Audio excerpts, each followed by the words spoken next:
Hello বন্ধুরা, আমি এখন আছি জামালপুর জেলায় ঐতিহ্যবাহী ইপিজেডের ভিতরে। ইপিজেড এটি জামালপুরের দিকপাইতে অবস্থিত। এ জায়গায় প্রতি ঈদের ছুটি বা যে কোনো সরকারি ছুটিতে অনেক পর্যটক আসে ঘোরার জন্য।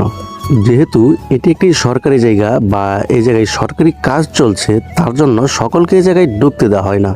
আমার বাড়ি আশেপাশে থাকায় পিছন সাইডের রাস্তা আমার জানা ছিল, তাই আমি পিছন সাইডের রাস্তা দিয়ে ঢুকে গেছি। আর এখানে মূলত সবাই ঢোকার জন্য রিকোয়েস্ট করতেছে।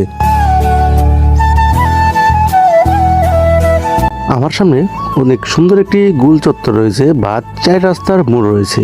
এই পিজেটের এটি হচ্ছে 0 পয়েন্ট।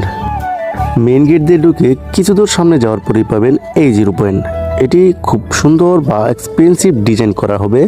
এখন হয়তো বা ডিপিজেটের কাজ চলতেছে, তাই ওরকম কোনো ডিজাইন নাই। আর এটি হচ্ছে ওয়ালটন কোম্পানি, যেখানে ওয়ালটন পিভিসি বোর্ড তৈরি করা হবে। জামালপুর ও টাঙ্গাইলের লোকেদের আর কোনো চিন্তা নেই, আপনাদের আর ঢাকার দিকে যেতে হবে না। আপনারা চাইলে জামালপুরের ইকোনমিক জোন বা ইপিজেটে এসেও চাকরি করতে পারবেন। রিসেন্টলি আপনার ইপিজেটের সার্কুলার ছাড়া হয়েছে ওয়ালটন কোম্পানির।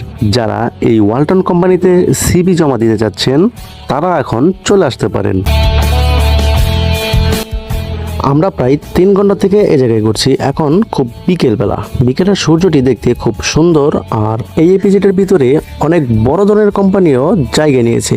গ্রিন বায়োটেক এটিও এখানে আছে, আর আরও রহ বা ভালো ভালো কোম্পানিও রয়েছে এই এপিজেডের ভিতরে।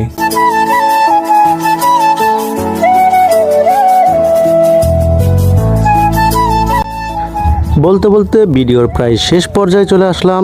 যদি ভিডিওটি ভালো লাগে অবশ্যই আমার পেজটা বা আমার আইডিটাকে একটি ফলো দিয়ে রাখবেন। ধন্যবাদ সবাইকে।